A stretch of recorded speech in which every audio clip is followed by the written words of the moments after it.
കോഴികൾ പഠിപ്പിച്ച പാഠം. സംഭവം നടക്കുന്നത് ആലപ്പുഴ ജില്ലയിലെ ഒരു ഗ്രാമത്തിലാണ്. ആ സ്ത്രീ വിധവ, 3 മക്കളുണ്ട്, 5 സെന്റ് സ്ഥലത്തൊരു ചെറിയ വീടും. കൂലിവേല ചെയ്താണ് ജീവിക്കുന്നത്. അയൽവാസി ഒരു ധനികനാണ്. ഈ സ്ത്രീയുടെ കോഴികൾ അയാളുടെ പറമ്പിലേക്ക് ചെല്ലുന്നു എന്നും പറഞ്ഞ് എന്നും വഴക്കാണ്. വഴക്ക് മൂത്തൊരു ദിവസം അയാൾ പറഞ്ഞു, ഇനി നിന്റെ കോഴികൾ എൻ്റെ പറമ്പിൽ വന്നാൽ ഞാൻ അവയെ കൊന്നുകളയും. അന്നു മുതൽ അവൾ കോഴികളെ കൂട്ടിലിട്ട് വളർത്താൻ തുടങ്ങി.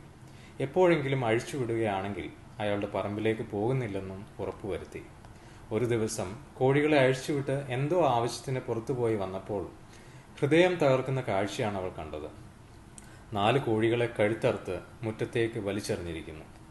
പറഞ്ഞതുപോലെ തന്നെ തന്റെ അയൽവാസിയാണ് അത് ചെയ്തതെന്ന് അവൾക്ക് മനസ്സിലായി.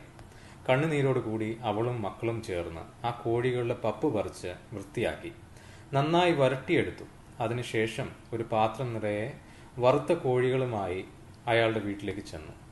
എന്നിട്ട് അവൾ ഇങ്ങനെ പറഞ്ഞു, ചേട്ടാ, തെറ്റ് എന്റേതാണ്. കോഴികൾ ചേട്ടന്റെ പറമ്പിലേക്ക് വരാതെ നോക്കേണ്ടത് എന്റെ കടമയായിരുന്നു. അതുകൊണ്ട് ചേട്ടൻ അവയെ കൊന്നതിൽ എനിക്ക് വിഷമമില്ല. ഞങ്ങൾ അവയെ പപ്പും പൂടയും പറിച്ച് വറുത്തെടുത്തു. ഞാനും 3 മക്കളും ഒരാഴ്ച കഴിച്ചാലും തീരാത്തത്ര ഇറച്ചിയുണ്ട്.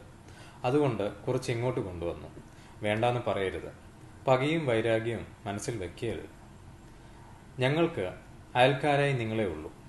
കോഴികളെ ഇന്നല്ലെങ്കിൽ നാളെ കൊന്നു തിന്നേണ്ടതല്ലേ? ഇനിയുള്ളവയെ ഞാൻ വിറ്റൊഴിവാക്കിക്കൊള്ളാം. അയാൾക്ക് ആ പാത്രം നൽകി അവൾ തിരിച്ചുപോയി. അന്ന് രാത്രി ആ ധനികന് നന്നായി ഉറങ്ങാൻ കഴിഞ്ഞില്ല. പിറ്റേ ദിവസം അതിരാവിലെ അയാൾ വന്നു. അവരുടെ പറമ്പുകളെ തമ്മിൽ വേർതിരിക്കുന്ന വേലി പൊളിച്ചു മാറ്റി. എന്നിട്ട് അവളോട് പറഞ്ഞു, മാപ്പാക്കണം. ഞാൻ കാരണം ഇനി നീ കോഴികളെ വളർത്താതിരിക്കരുത്. നമ്മൾ തമ്മിൽ ഇനി കലഹം വേണ്ട. നീ പറഞ്ഞതാ ശരി. ഞങ്ങൾക്കും എന്തെങ്കിലും വന്നാലും നിങ്ങൾ മാത്രമേ ഉള്ളൂ. ഞാൻ വേറെ കോഴികളെ വാങ്ങിത്തരാം, വേണ്ടാന്ന് പറയരുത്. മിഴികൾ തുടച്ചുകൊണ്ട് അയാൾ തിരിച്ചുപോയി. ഹൃദയസ്പർശിയായ അനുഭവം അല്ലേ? എന്തുമാത്രം കലഹങ്ങളാണ് ഈ ലോകത്തിൽ ഓരോ ദിവസവും നടക്കുന്നത്. എന്തിന് ലോകത്തെ നോക്കുന്നു?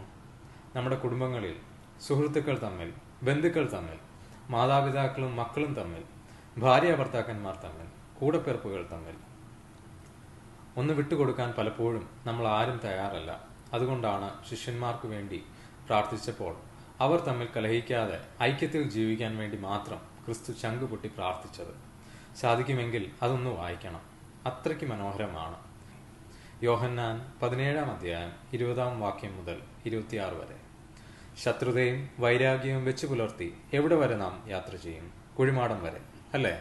അവിടുന്ന് അങ്ങോട്ടോ? നമ്മളെല്ലാം ഒരേ ദൈവത്തിന്റെ മക്കളല്ലേ? പൂന്താനത്തിന്റെ ഈ വരികളോടെ നിർത്തുകയാ.